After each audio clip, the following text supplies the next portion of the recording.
Bah, lagi storing untuk sedikit. Al-Fatihah. Bismillahirrahmanirrahim. Rabbil alamin arrahmanir rahim maliki yaumiddin iyyaka na'budu wa iyyaka nasta'in ihdinas siratal mustaqim siratal ladzina an'amta 'alaihim ghairil maghdubi 'alaihim waladdallin amin.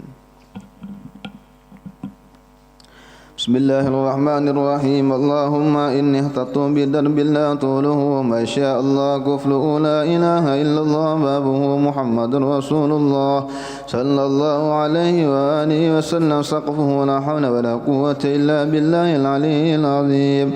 Ahata bina min bismillahir rahmanir rahim. Alhamdulillahi rabbil alamin arrahmanir rahim maliki yaumiddin. إياك نعبد وإياك نستعين اهدنا الصراط المستقيم صراط الذين أنعمت عليهم غير المغضوب عليهم ولا الضالين آمين. سور سور سور. الله لا إله إلا هو الحي القيوم لا تأخذه سنة ولا نوم له ما في السماوات وما في الأرض من ذا الذي يشفع عنده إلا بإذنه يعلم ما بين أيديهم وما خلفهم ولا يحيطون بشيء من علمه إلا بما شاء وسع كرسيه السماوات والأرض ولا يؤوده حفظهما وهو العلي العظيم. بنا استدارت كما استدارت الملائكة بمدينة الرسول بلا خندق ولا سور من كل قدر مقدور وحذر محظور ومن جميع الشرور. نترسنا بالله نترسنا بالله نترسنا بالله من عدونا وعدو الله من سك عرش الله إلى قاع أرض الله بمئة ألف ألف ألف لا حول ولا قوة إلا بالله العلي العظيم. صناعته لا تنقطع بمئة ألف ألف ألف لا حول ولا قوة إلا بالله العلي العظيم. عزيمته لا تنشق بمئة ألف ألف ألف لا حول ولا قوة إلا بالله العلي العظيم. اللهم إن أحد أرادني بسوء من الجن والإنس والوحوش وغيره من سائر المخلوقات من بشر أو شيطان أو سلطان أو وسواس فردد نظرهم في انتكاس وقلوبهم في وسواس وأيديهم في إفلاس وبكهم من الرجل إلى الرأس لا في سهل يقطع ولا في جبل يطلع بمئة ألف ألف لا حول ولا قوة إلا بالله العلي العظيم. وصلى الله على سيدنا محمد وعلى آله وصحبه وسلم. سبحان ربك رب العزة عما يصفون وسلام على المرسلين الحمد لله رب العالمين في كل لحظة أبدا عدد خلقه ورضا نفسه وزنة عرشه ومداد كلماته.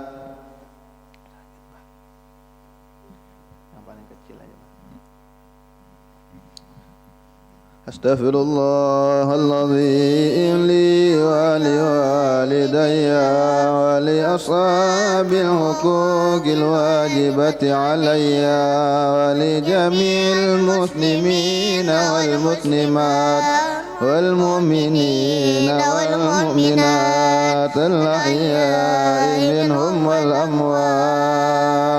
نستغفر الله العظيم ولوالدي ولأصحاب الحقوق الواجبة علي ولجميع المسلمين والمسلمات والمؤمنين والمؤمنات الأحياء منهم والأموات.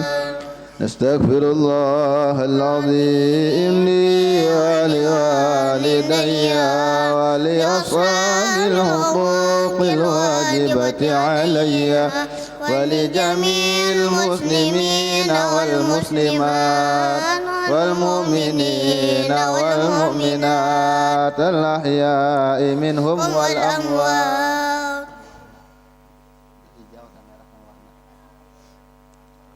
الفاتحة لسيدنا وحبيبنا رسول الله محمد بن عبد الله وعلى آله وصحبه الكرام وأزواجه وذريته وآل بيته وكل معلمين ولجميع المؤمنين والمؤمنات والمسلمين والمسلمات الأحياء منهم والأموات. وإلى روح سيدنا المهاجر أحمد بن عيسى وأصوله وفروعه. وإلى روح سيدنا الأستاذ العظيم الفقيه المقدم محمد بن علي وعلى أصوله وفروعه. وإلى الشيخ ومربي الشيخ مشروني سوري البنجري وإلى سيد الحباب عباس بن حمد علي الدروس عبد القادر بن عبد الله بن عبد القادر علي الدروس وخصوصا إلى صاحب البردة الإمام شرف الدين أبي عبد الله محمد البوصيري ولجميع شيخنا أينما كانوا الله يغفر لهم ويرحمهم وإلى درجاتهم في الجنة وينفعنا بهم وأسرارهم وأنوارهم وعلومهم ونافعاتهم في الدين والدنيا والآخرة وعلى كل نية صالحة وعلى كل ما نبي سلف الصالح بنية القبول وتمام كل سون ومعمول إلى حضرة النبي محمد صلى الله عليه وسلم. الفاتحة.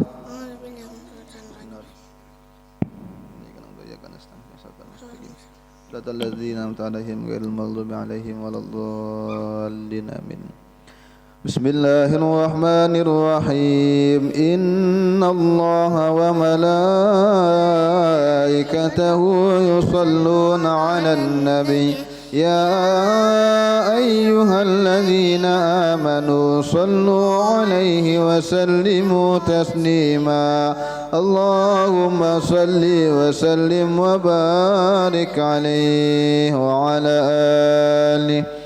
الحمد لله المنشئ الخلق من عدم ثم الصلاة على المختار في القدم أمن تذكر جيران بذي سلام ما جستدم عن جرم مغلة أبهبت الرئ من تلقاء كاظمة وأمض البرق في الظلماء من يضم فما لعينيك إن كنت فاهمت وما لقلبك إن كنت تستفك يهيم أي الصب أن كتيم ما بين منسجم من ومضطرم لولا الهوى لم ترق دمعا على طلال ولا أريكة لذكر البني والعلم فكيف تنكر عمبا بعدما به عليك عدول الدمع والسقم وأثبت وضخت عبرتي وظن من البهار على خديك والعنم نعم سرى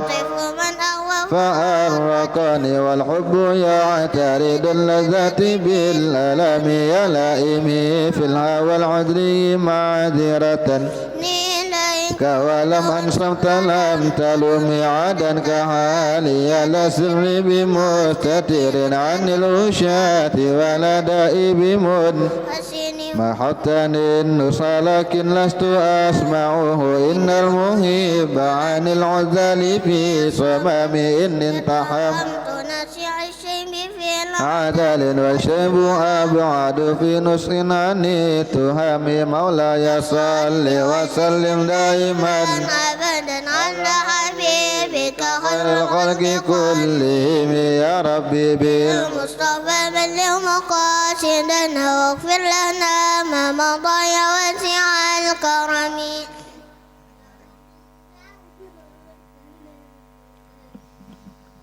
فإن أمرت بالسوء ما تعظا من جعلها بنادر الشيب والهرم ولا عاد من الفعل الجميل كرا ضيف لما برأس غير متشمل كنت أعلم أني ما أوكره كتمت سرا بدل منه بالكتم من لي براد جماع من غوايتها كما يراد جماع الخيل باللجوم فلا تعرف بالمعاصي كثر شهواتها إن الطعام يقوي شهوة النعيم والنفس قد سفل إن ضمله شاب على حب الرضاع وإن تفطمه يا فاطمي فاصرف هوى حذر أن توليه إن الهوى ما تولى يسمي أو يسيم وراعيها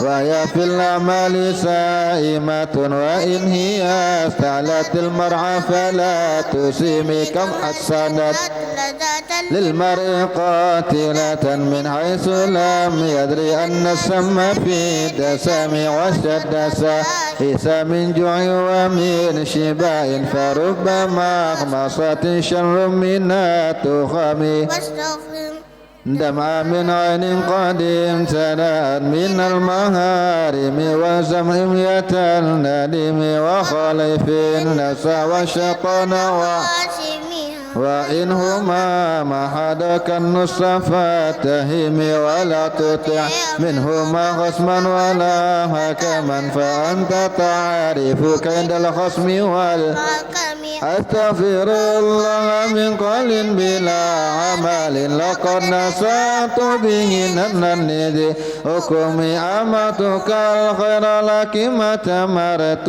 به وما استقمت فما قولي لك ولا تزوت قبل الموت نافلة ولم أصلي سوى أسمي مولاي صل وسلم دائما أبدا على حبيبك خير الخلق كلهم يا ربي بالمصطفى بلغ مقاصدنا واغفر لنا ما مضى يا واسع الكرم ظلمت سنة من أحيا الظلام إلى أن اشتقت قدمه ضر من ورمي وشد من صغب أشاه وطوى تحت الحجارة كشم طرف الأدم وراودته الجبال شم من ذهب عن نفسه فأراها أيما شممي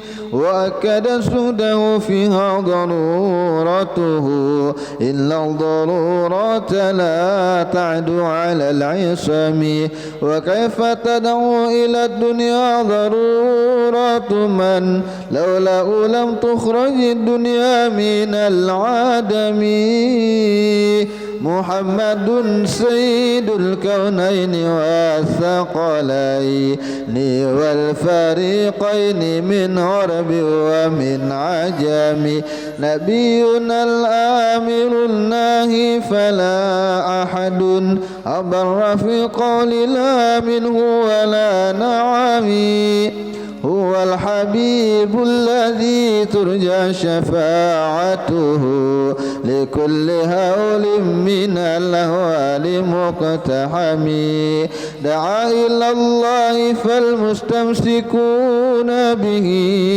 مستمسكون بحبل غير منفصم فاق النبيين في خلق وفي خلق ولم يدانوه في علم ولا كرم وكلهم من رسول الله ملتمس غرفا من البحر أو رشفا من الديام وواقفون لديه عند حدهم من لقطة العلم أو من شكلة الحكم فهو الذي تم معناه وصورته ثم اصطفاه حبيبا بارئ النسم منزه عن شريك في محاسنه فجوهر الحسن فيه غير منقسم دع ما ادعته النصارى في نبيهم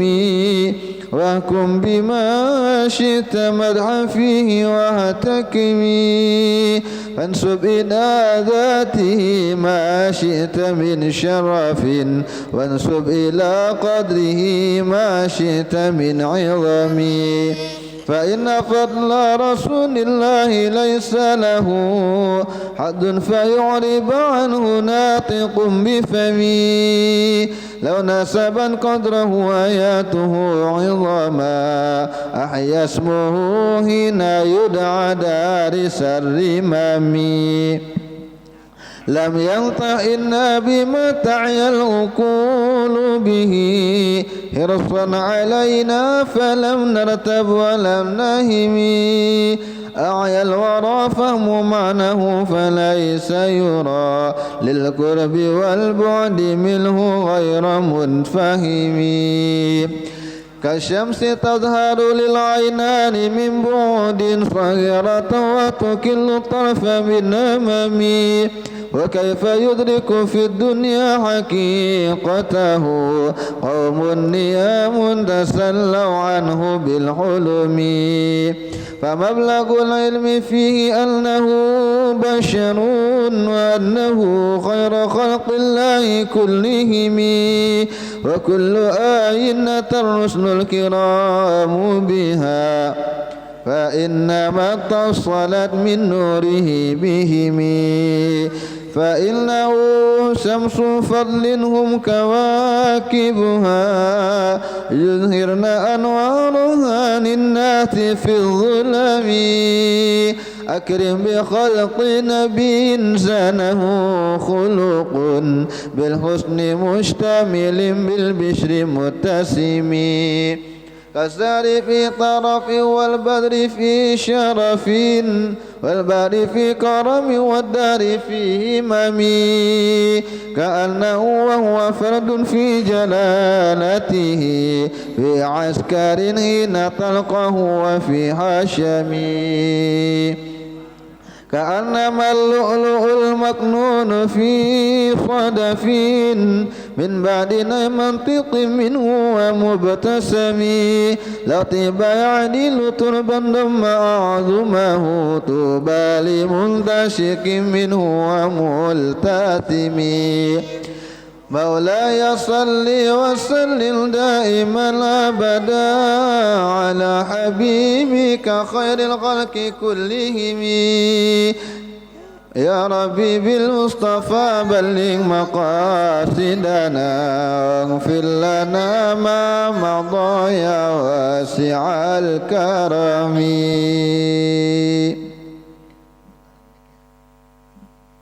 Ya.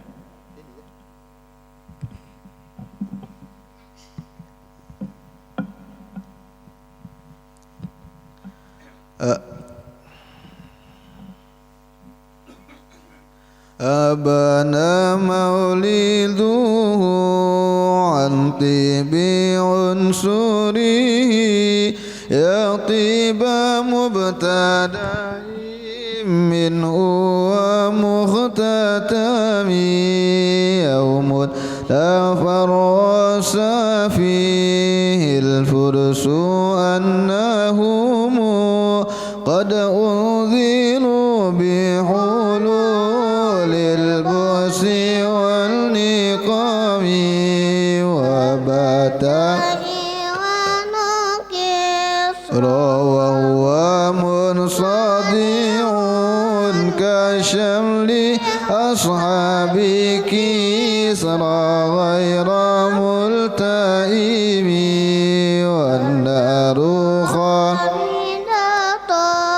أنفاس من أسف عليه والنهر ساهل العين من سدم وساء سوة أن غضت بحيرتها ورد واردها بالغيظ حين ظمي كأن بالنار ما بالماء من بلال الأذن وبالماء ما بالنار من درم والجن تعطف والأنوار ساطعة والحق يظهر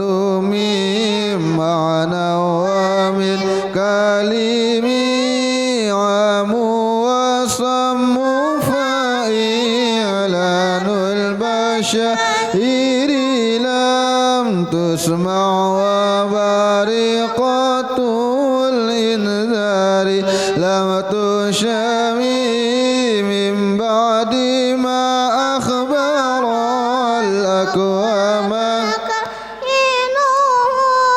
بأن دينهم المعوج لم يقم وبعدما عينوا في الأفق من شؤوب انقضت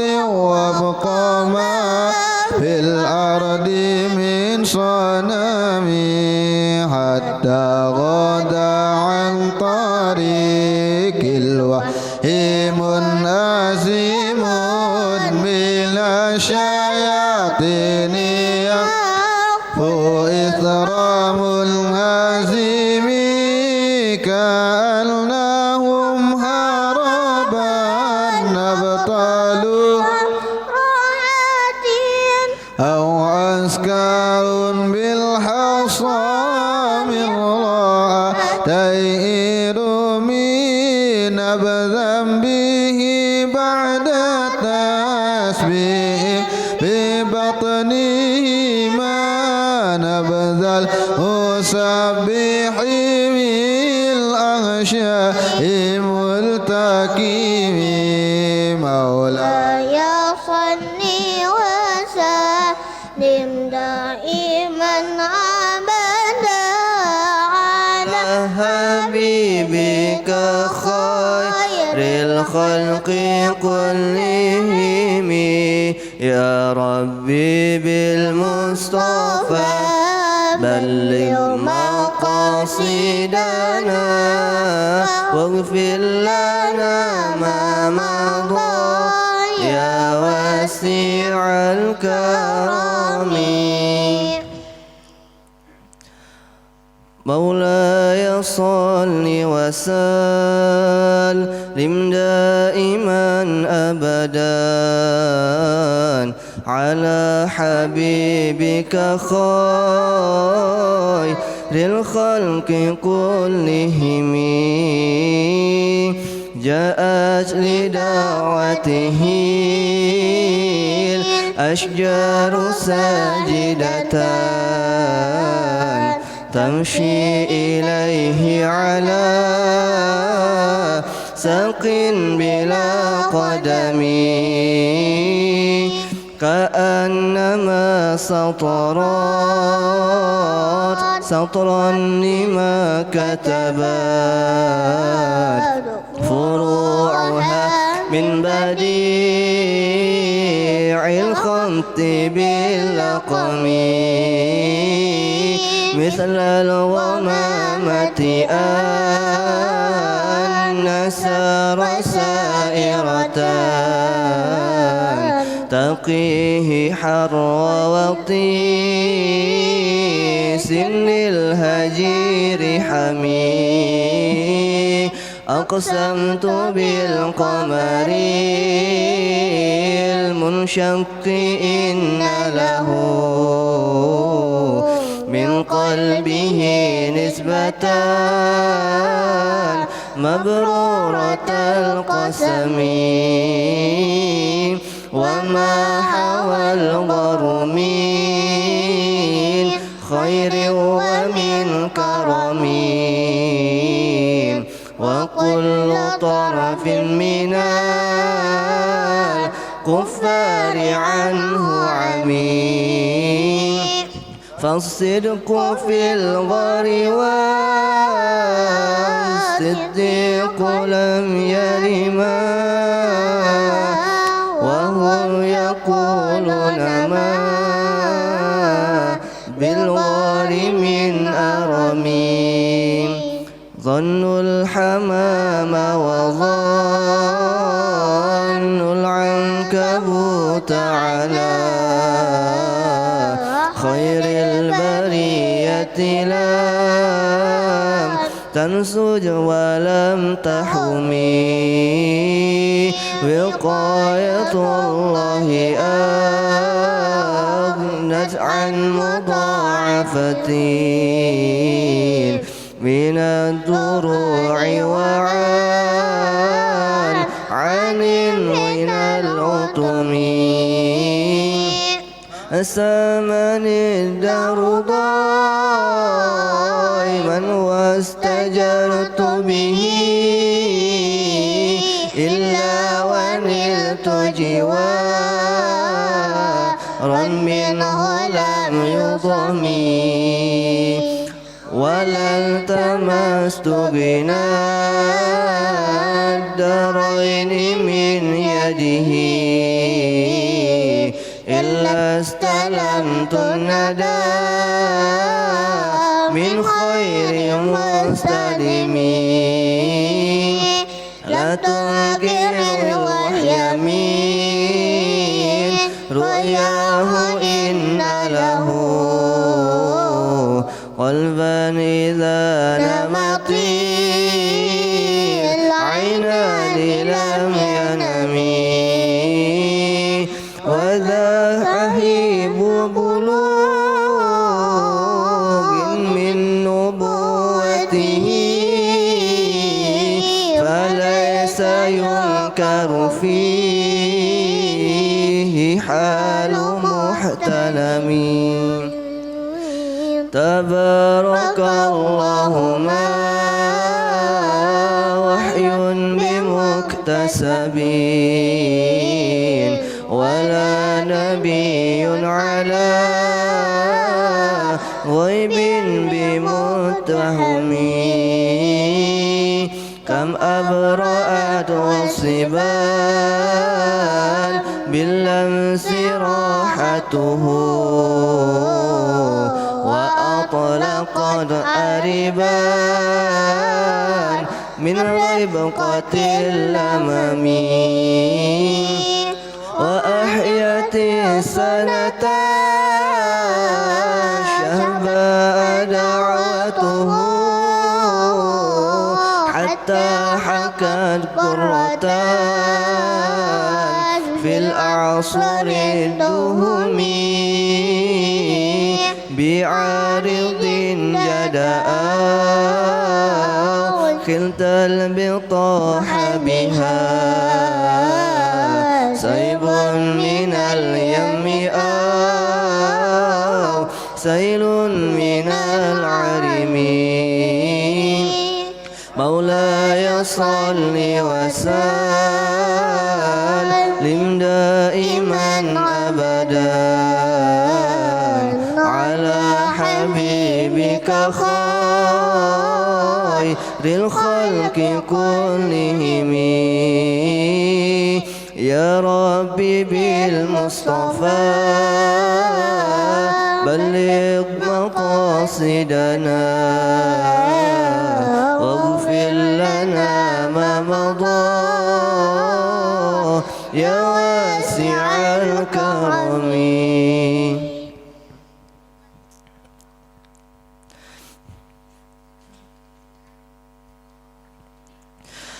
مولاي صل وسلم دائما أبدا على حبيبك خير الخلق كلهم دعني ووصفي آيات له ظهرت ظهور نار القرى ليلا على عالمي فالدر يزداد حسنا وهو منتظم وليس ينقص قدرا غير منتظم فما تطاول آمال المديح إلى ما فيه من كرم الأخلاق والشيم آيات حق من الرحمن محدثات قديمة صفة الموصوف بالقدام لم تقترب بزمان وهي تخبرنا عن المعاد وعن عاد وعن إرام لمت لدينا ففقد كل معجزات من النبيين إذ جاءت ولم تدوم محكمات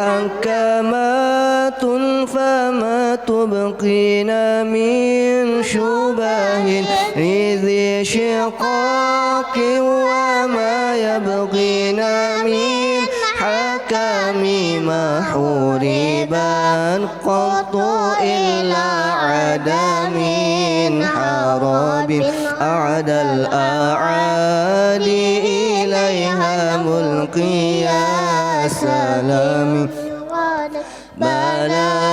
بلاغتها دعوى معارضيها رد الغيور يد الجاني عن الحرام لها معان كموج البحر في مداد وفوق جوهره في الحسن والقيام فما تعد ولا تحصى عجائبها ولا تسام على الإكثار بسآم بها عين قارها فقلت له لقد ظفرت بحبل الله فاعتصمي إن تتلوها خيفة من حر نار لظى أضفت حر لظى من وردها الشبيم كأنها الحوض تبيض الوجوه به من العصاة وقد جاءوه كالحمام كالصراط وكالميزان معدلة فالقسط من غيرها في الناس لم يقوم لا تعجبن حسود راح ينكرها تجاهلا وهو عين الحذيق الفهيم قد تنكر العين ضوء الشمس من رماد وينكر الفم طعم الماء من سقام مولاي صل وسلم دائما أبدا حبيبك خير الخلق كلهم يا ربي بالمصطفى بلغ مقاصدنا واغفر لنا ما مضى يا واسع الكرم.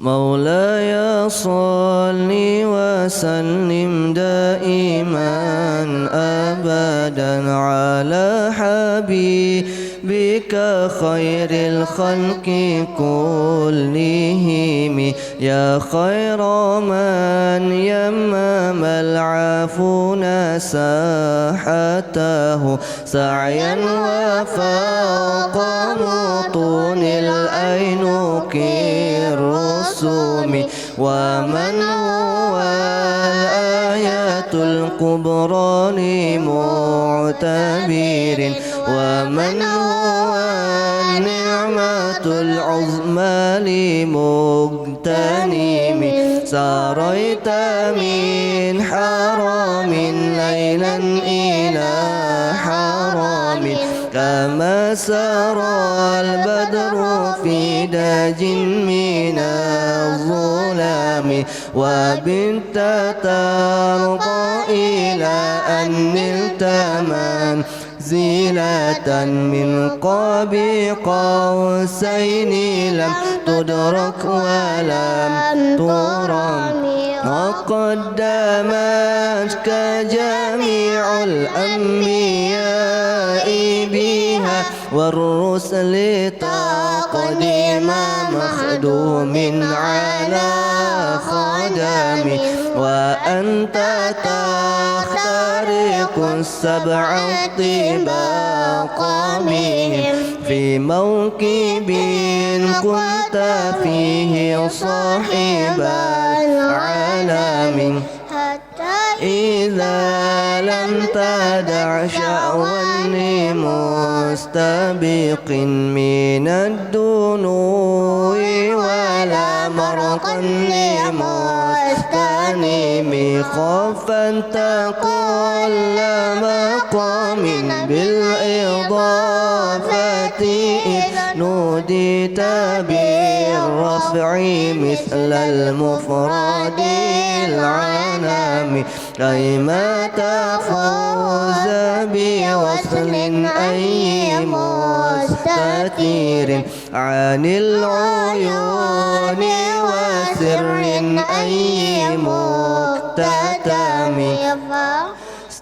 كل فخر غير مشترك وجزت كل مقام غير مزدحم وجل مقدار ما وليت من رتب وعز إدراك ما أوليت من نعم بشرى لنا معشر الإسلام إن لنا من العناية ركنا غير منهدم أما دعا الله داعنا لطاعته بأكرم الرسل كنا أكرم الأمم لا يصلي وسلم دائما أبدا على حبيبك خير خلق كلهم يا ربي بالمصطفى بلغ مقاصدنا واغفر لنا ما مضى يا واسع الكرم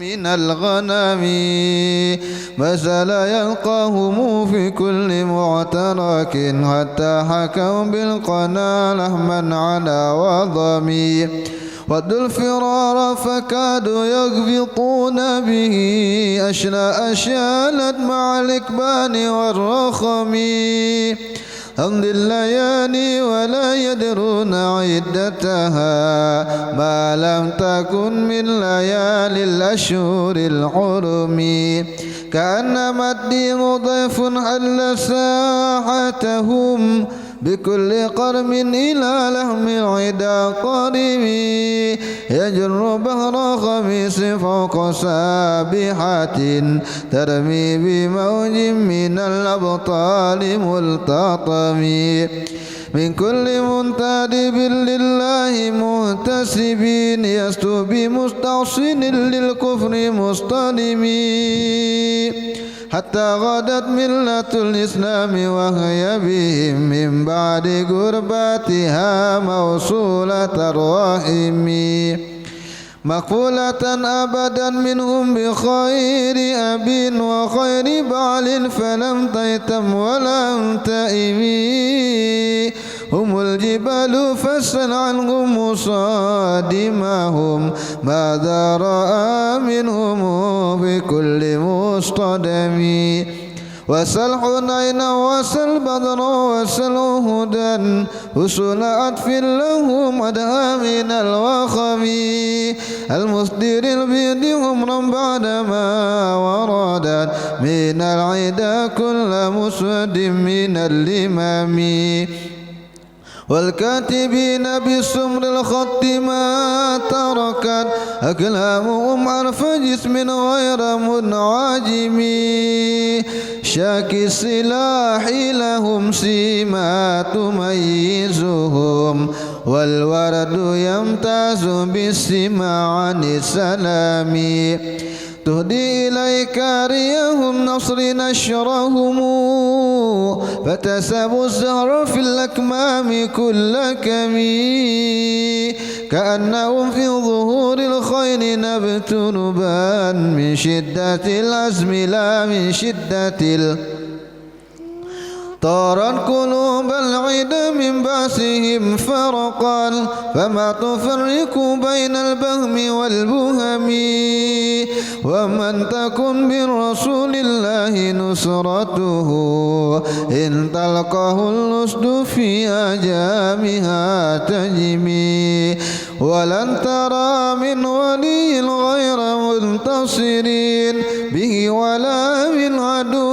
غير منقسم أحل أمته بهرز ملته كالليث حل مع الأشبال في أجامي كم جدلت كلمات الله من جدل فيه وكم غصم البرهان من خصم كفاك بالعلم في الأمي معجزة في الجاهلية والتدريب في اليتم مولاي صل وسلم دائما أبدا على حبيبك خير الخلق كلهم يا ربي بالمصطفى بلغ مقاصدنا واغفر لنا ما مضى يا واسع الكرم خدمته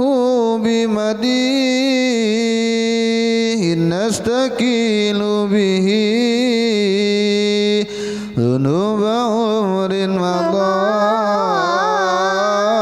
في الشر والخدم قلد إمات شواكبه كأنني بهما هدي من النعم أعطت غي سباب في الحالتين وما حصلت إلا على الأثم والندم فيا خسارة نفس في تجارتها لم تشتري لنبي الدنيا ولم تسمي وما يبيع عاجلا منه بعاجله يبي له الغل فيه وفي سلمي إن أتي ذنبا فما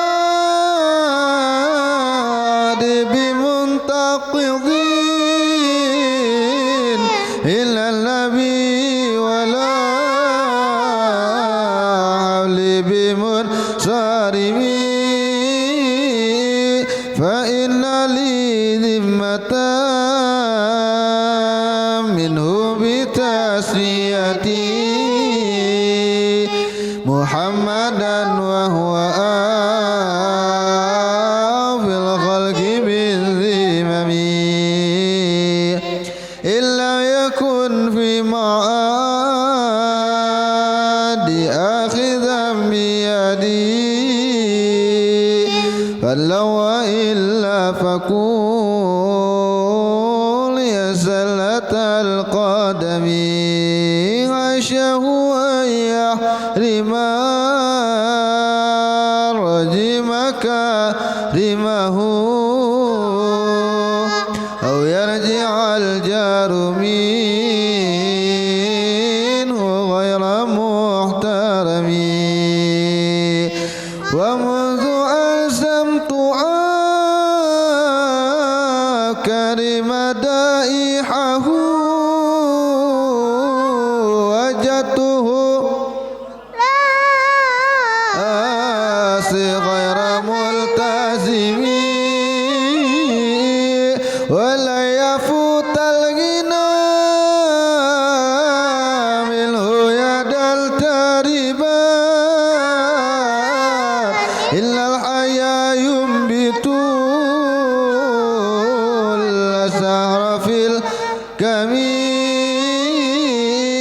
ولم أريد زهرة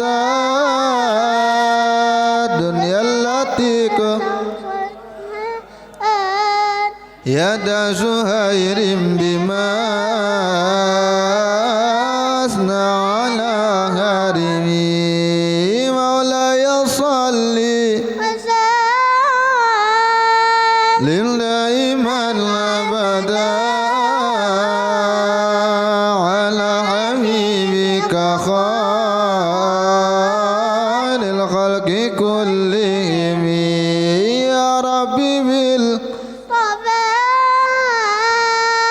بلغ مقاصدنا واغفر لنا ما مضى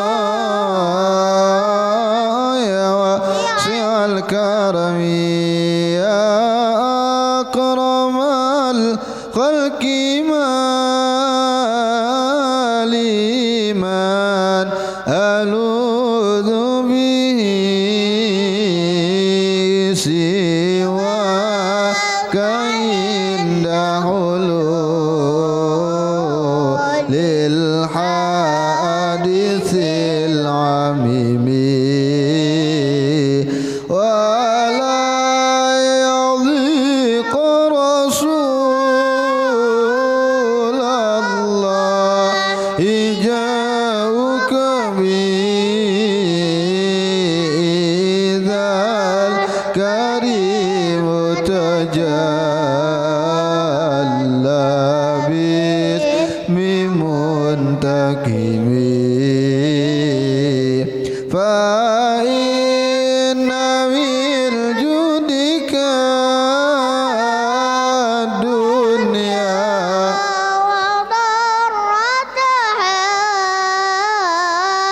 ومن علومك علم اللوح والقلم يا نفس لا تقنطي من زلة عظمت إن الكبائر في الغفران كالأمم لعل رحمة ربي حين يقسمها تأتي على حسب الإسيان في القسم يا ربي واجعل رجائي غير منعكسين لا أدايك واجعل حسابي غير منخرم والطب بعبدك في الدارين إن له صبرا متى تدعوه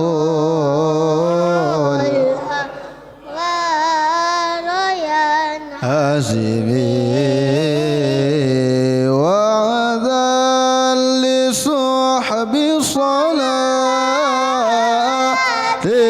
منك دائمة على النبي بمن هلي ومنسجبي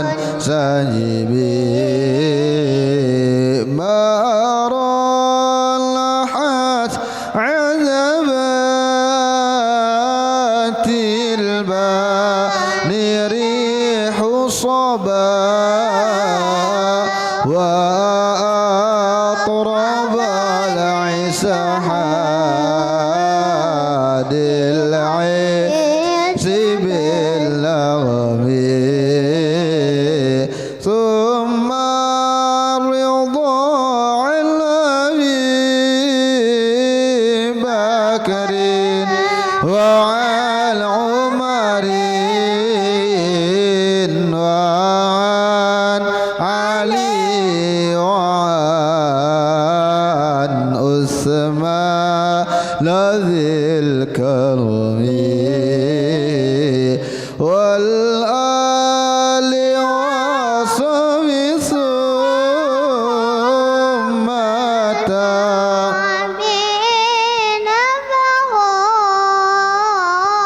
أهل التقى والنقى والحلم والكرم يا ربي بالمصطفى بلغ مقاصدنا واغفر لنا ما مضى يا واسع الكرم يا ربي بالمصطفى بلغ مقاصدنا واغفر لنا ما مضى يا واسع الكرم يا ربي بالمصطفى بلغ مقاصدنا واغفر لنا ما مضى يا واسع واسع الكرم واغفر إلهي لكل المسلمين بما يتلوه في المسجد الأقصى وفي الحرم بجاه ما بيته في طيبة حرام واسمه قسم من أعظم القسم وهذه بردة المختار قد ختما والعود لله ببدء وفي ختم أبياتها قد أتى 60 مع 100 فرج بها كربنا يا واسع الكرم مولاي صل وسلم دائما أبدا على حبيبك خير الخلق كلهم يا ربي بالمصطفى بلغ مقاصدنا اغفر لنا ما مضى يا واسع الكرم سيد النبي وعلى النبي بحق سيرة الفاتحة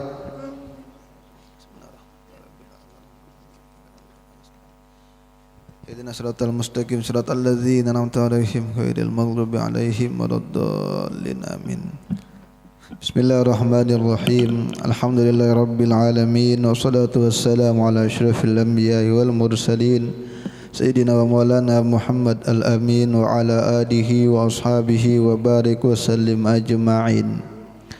Alhamdulillah, malam hari ini kita sedikit membaca dari manaqibnya Syekh Muhammad bin Abdul Karim As-Samman Al-Madani. Beliau bernama asli bergelar Al-Imam Al-Arif Billah Tajul Aulia Sayyidi Al-Allama Muhammad bin Abdul Karim Al-Qurashi Al-Qadiri Al-Madani Asy-Syafi'i. Jadi Syekh Samman nama aslinya adalah Muhammad bin Abdul Karim. Beliau orang Quraisy keturunan. Beliau tarekohnya sebelum mengumpulkan ajarannya sendiri, sebelumnya adalah Qadiriyah. Sebelumnya mengikut kepada tarekoh Syekh Abdul Qadir Al-Jilani. Beliau orang Madinah dan beliau dalam fikih bermadhab Syafi'i. Beliau terkenal dengan gelar Samman, ya. Dalam riwayat yang lain ulama mengatakan kenapa beliau dikenal dengan Samman, karena litasminihi arwahal muridin, karena beliaulah yang menggemukkan ruh-ruhnya para murid. Jadi beliau yang membimbing para murid hingga wasil kepada Allah, menggemukkan ruhaninya. Maka gemuk itu bahasa Arabnya samin. Kalau nya as-samman berarti ini mubalaghah, menggemukkan orang yang betul-betul gemuk, bukan gemuk badannya tapi gemuk batinnya dengan ilmu ketuhanan. Itu digelari Syekh Samman. Jadi beliau menggemukkan arwah-arwah atau ruh-ruhnya para murid, membimbing murid jadi berataan.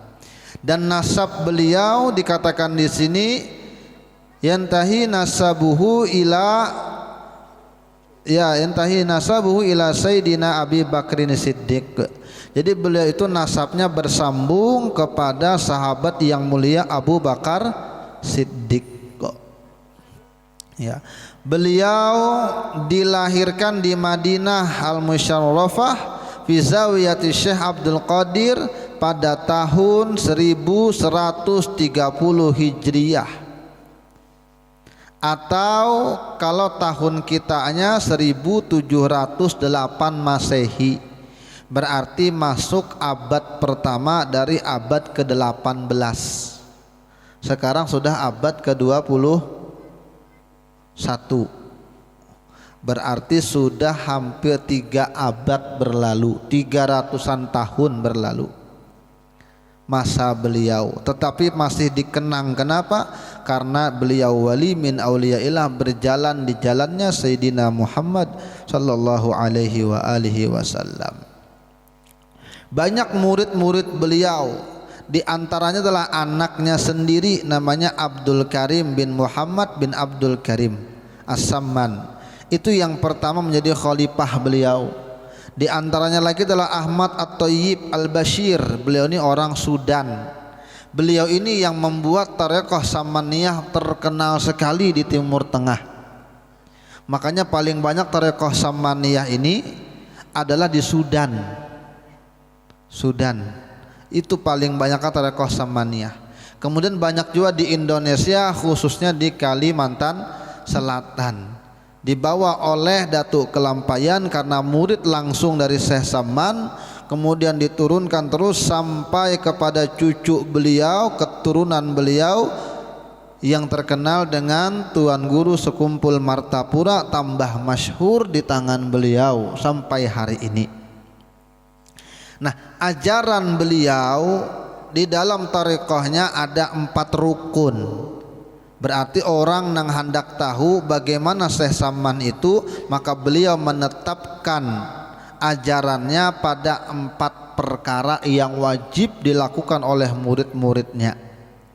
Karena kalau kita berbicara karomah, Sidin ketika dipanggil bisa datang dengan madat, membantu kita sekalipun sudah meninggal, itu karomah, itu hasil. Yang kita cari ini bagaimana Sidin bisa mendapatkan anugerah seperti itu. Itu yang perlu kita teliti. Beliau dikenal dengan orang sebagai wali min auliyaillah, punya murid sukses banyak. Tapi bagaimana kehidupannya, itu yang harus kita pelajari. Bagaimana ajarannya, itu yang harus kita teliti. Nah, dikatakan di sini arkanut thariqatis samaniyah arba'atun.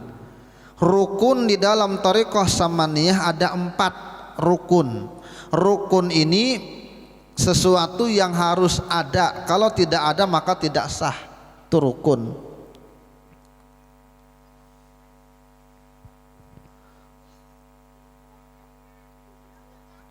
Jadi dalam thariqah Samaniyah, di dalam ajaran beliau yang ditekankan beliau pertama adalah al-ju', yaitu wa na'ni bihi akillatul akli, yaitu sedikit makan. Sedikit makan. Kalau kita sedikit juga, cuma sedikit-sedikit makan. Kalau Sidin sedikit makan, kalau kita sedikit-sedikit makan. Jadi beliau menekankan pertama lapar, banyaki berpuasa.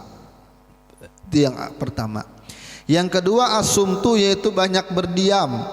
Na'ni bihi qillatul kalami wa qillatut tafkiri fi ma la ya'ni. Jadi di 2, 4 kalau tadi utamanya dalam thariqah samaniyah ajaran beliau rukunnya 4. Pertama harus sering-sering berpuasa. Yang kedua berdiam, tidak berbicara, sedikit berbicara dan sedikit memikirkan sesuatu yang tidak penting. Kalau kita ini masih banyak pikiran yang dipikiri, kada penting, kada mikiri rumah orang, mikiri keluarga orang, mikiri hidup orang gitu. Sesuatu yang tidak perlu. Kalau saya Saman menekankan untuk tidak banyak memikiri selain yang tidak penting, jangan dipikiri. Pikirkan kita saja dengan keluarga kita, dengan orang terdekat kita, bagaimana caranya selamat, itu aja. Itu yang kedua lah.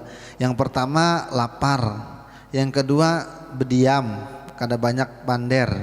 Yang ketiga as-sahar, yaitu bergadang. Na'ni bihi qillatul kalam, na'ni bihi qillatun naumi, sedikit tidur. Iktinaman lil waktu, betul-betul melihara waktu, fi ta'at, di dalam ketaatan, menggunakan waktu sebanyak mungkin di dalam ketaatan. Itu yang ketiga. Berapa lagi? 1 lagi. Nah, yang ketiga ini oleh pengarang kitab ini dipanjang lebarkan pembahasannya. Kenapa Syekh Saman itu menyuruh untuk banyak bergadang, banyak tapi bukan begadang nang biasa. Kita bisa juga begadang. Nah, kadang banyak orang main game, nonton bola, bisa, cuma kada beribadah. Tapi begadang di sini, sedikit tidur di sini, di dalam ketaatan. Dalam ketaatan. Dalam Al-Quran disebutkan ciri-ciri orang yang mulia. Kanu qalilan minal laili ma yahja'un wa bil ashari hum yastaghfirun. Mereka itu sedikit daripada malam tidurnya. Nih khususnya nih kita yang tuha-tuha, pian yang tuha-tuha, kadang ulun menyuruh. Cuma Tuhan Allah Ta'ala sudah memberikan isyarat, tidur dah terganggu. Mana bisa tidur nyenyak lagi pian yang umur 40 tahun ke atas.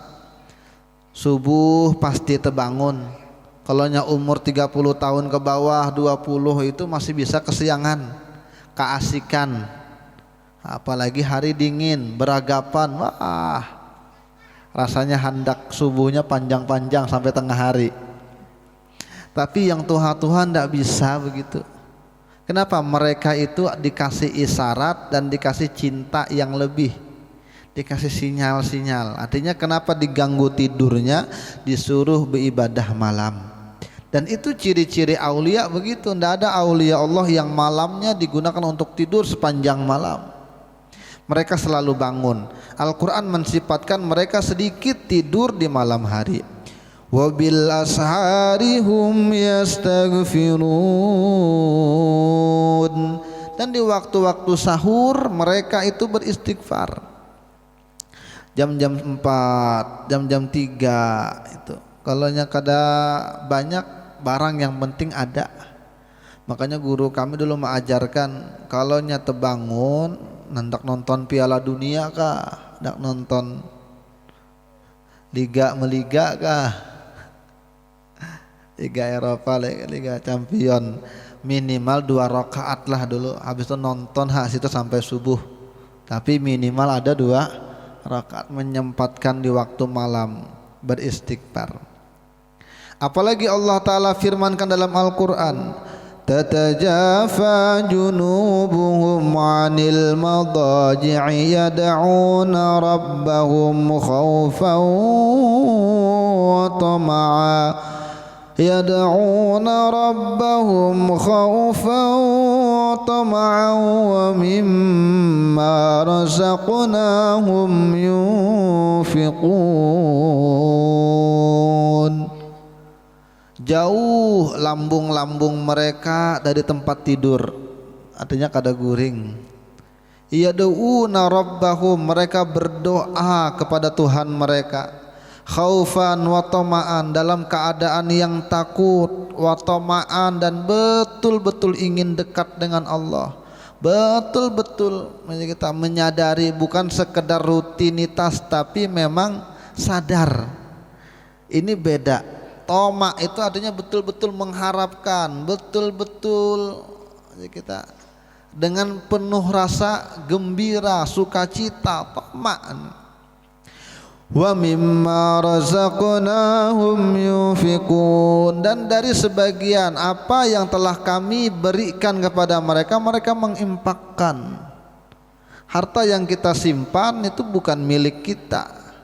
Harta yang kita simpan itu banyak, bisi tanah itu untuk ahli waris kita.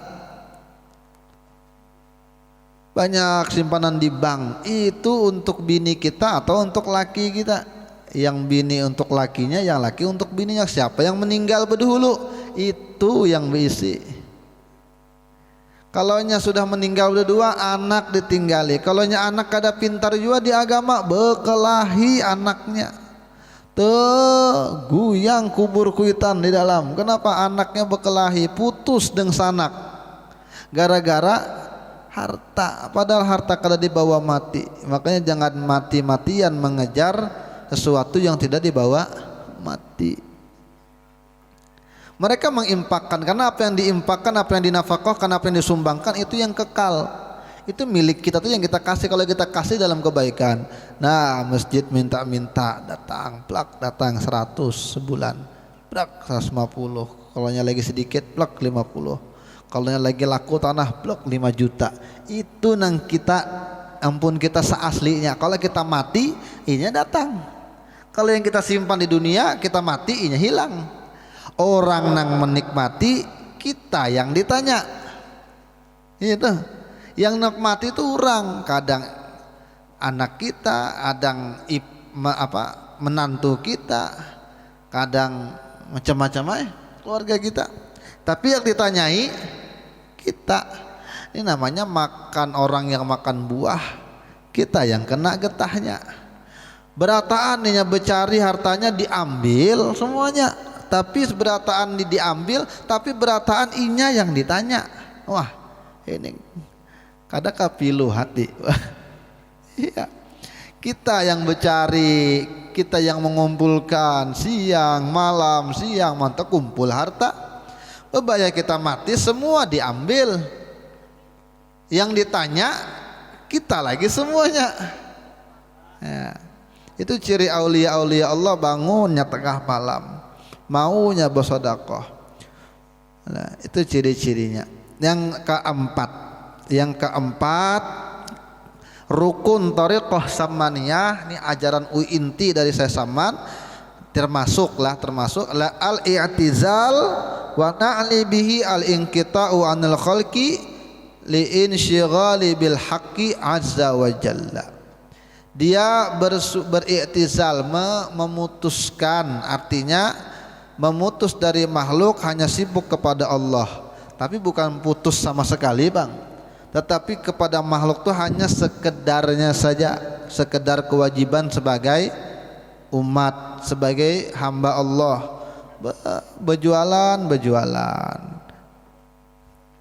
berbisnis, cuma tidak larut dan kita tetap hatinya sibuk dengan Allah Ta'ala. Kalau waktu begawi, kalau waktu ibadah. Artinya hati itu kada selamanya untuk dunianya. Ada orang itu nang gawiannya semakin sibuk, hatinya semakin sibuk, kada ingat dengan Allah Ta'ala. Sampai hendak guring gawiannya dipikiri, bebaya bangun guring kerjaannya lagi dipikirinya. Dalam sembahyang kada ingat rakaat, napa tuh pikirkan gawian. Ini artinya menyibukkan diri dengan dunia. Kalaunya ajarannya di sini memutus daripada makhluk untuk sibuk kepada Allah. Hatinya nih maksudnya. Kalaunya fisik kada apa-apa. Berjualan, berdagang, berbisnis, kita mengajar, biar aja. tetapi hati jangan sampai terganggu dari fokus kita kepada Allah. Ini i'tizal, uzlah kita, uzlah. Makanya kan abah guru itu kan sering mengulang-ulang kalimat yang disampaikan oleh ulama besar bernama Sufyanus Tsauri. Ujar sidin apa? Hada zamanus sukut wa luzumul buyut waridha bil qut ila antamut. Ini zaman sekarang, ini zaman banyak berdiam, enggak usah banyak komentar. Orang ribut itu biarkan aja, kita mau ambil ibrohnya aja. Wah ribut ini menikah diam-diam ya, sosial media tumbur, biarkan aja, kita nonton aja, doakan aja mudahan baik. Oh ini berjualan ini 80 juta biarkannya aja, kita ambil ibrohnya aja, doakan. Itu zaman sekarang kata Sidin zaman berdiam. Waluzumul buyut, dan jangan banyak keluar rumah kalau kada penting. Waridho bil qut, dan qanaah, cukup nerima dengan apa yang ada pada kita daripada makanan, terima apa adanya aja. Tapi bukan berarti kada begawi, bukan juga, tetapi begawi aja, tapi kada usah terlalu berambisi ingin jadi orang kaya. Jadi orang kaya tuh bagus kalau hartanya untuk kemaslahatan bersama, tetapi berambisi hendak benar jadi orang sugih sampai kada ingat lagi sembahyang, kada ingat lagi bulik ke rumah, jualan aja, bisnis saja. Nah ini yang tersalah. Kalau jadi kaya bagus, kita perlu dengan orang-orang kaya. Kalau dakwah itu hanya para kiai aja kada dibantu dengan orang sugih, kada tersebar luas. Nah. Jadi 4 hal itu, dan memang apa yang disampaikan oleh Syekh Saman ini memang sesuai. Ada Imam Baihaqi menyebutkan ini riwayat, innallaha yuhibbu salasan wa yabghudu salasan. Allah itu cinta 3 perkara dan membenci 3 perkara. Allah cinta 3 perkara dan Allah benci 3 perkara. Perkara yang Allah cinta, fakillatul akli wa killatun naumi wa killatul kalam. Sedikit makan, sedikit tidur, dan sedikit berbicara. Ini yang Allah cintai. 3 perkara yang Allah cintai. Sedikit makan, sedikit tidur, sedikit bicara. Adapun yang Allah benci 3-nya, kebalikannya, banyak makan, banyak bicara, banyak tidur. Ini yang Allah benci. Orang kalaunya sudah banyak bicara, lakas laparnya. Kalau lakas laparnya, lahap makannya. Kalau kenyang perutnya, ngantuk matanya, banyak tidurnya. Nah, bulan puasa dah, makan plak maghrib berat bangun, kena sembahyang maghrib itu mengilau pulang, tambah nyemil lagi, yakin tarawih berat.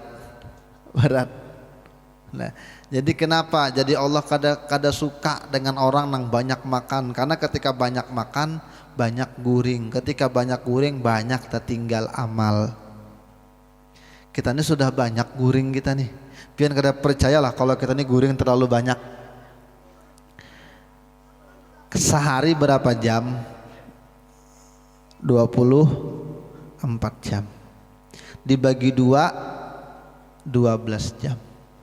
Dibagi 2 lagi 4 jam. Pian guring sehari, kalaunya hitungan 4 jam aja. Ini kalau 4 jam aja. 6 jam kan 4 jam. 6 jam. 12 bagi 2 6. 6 jam aja sehari. Lah, guring jam 11, 12, 1, 2, 3, 4 bangun, sejam siang.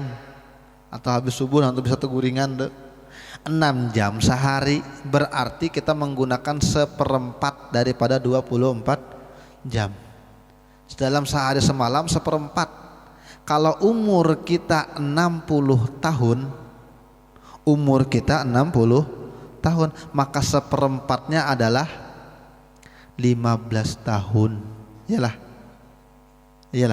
15 kali 2, 30 kali 2, 60. Umur 60 tahun mati setiap hari guring 6 jam sehari, maka inya tidur selama di dunia 15 tahun. Sagin apa? Sagin tidur aja. Belum lagi tuh guringan di waktu khutbah, belum lagi di waktu pengajian tuh guring juga. Belum lagi masa bayi, masa balita, banyak guringnya.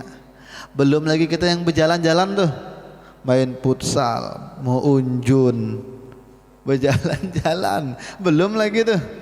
Maka sedikit sekali waktu kita untuk Allah Ta'ala, sedikit. Nah ini yang kata Allah Ta'ala, wal asri innal insana lafi khusrin. Demi masa waktu, sesungguhnya manusia itu benar-benar di dalam kerugian. Illalladzina amanu wa amilus shalihat wa tawassaw bil haqqi wa tawassaw, kecuali orang yang beriman, beramal soleh, wa tawassaw bil haq, dia saling menasehati dalam kebenaran, saling menasehati dalam kesabaran, itu yang dikecualikan kada rugi. Tetapi amal kita tadi, nasihat kita tadi, saling menasehat, itu sedikit aja waktunya. Ini memang yang perlu kita perhatikan.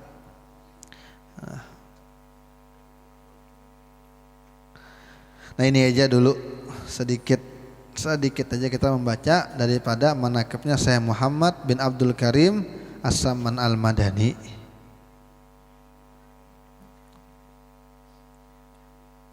Mudah-mudahan Allah ampuni kita, Allah berikan taufik dan hidayahnya selalu menyertai kita.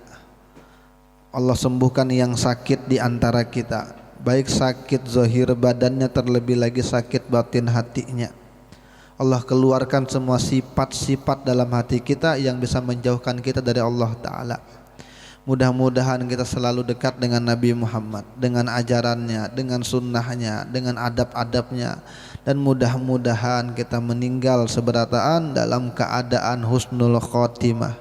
Amin Allahumma amin ala hadhihi niyah wa ala kulli ma nawabi salafus salih. Al-Fatihah.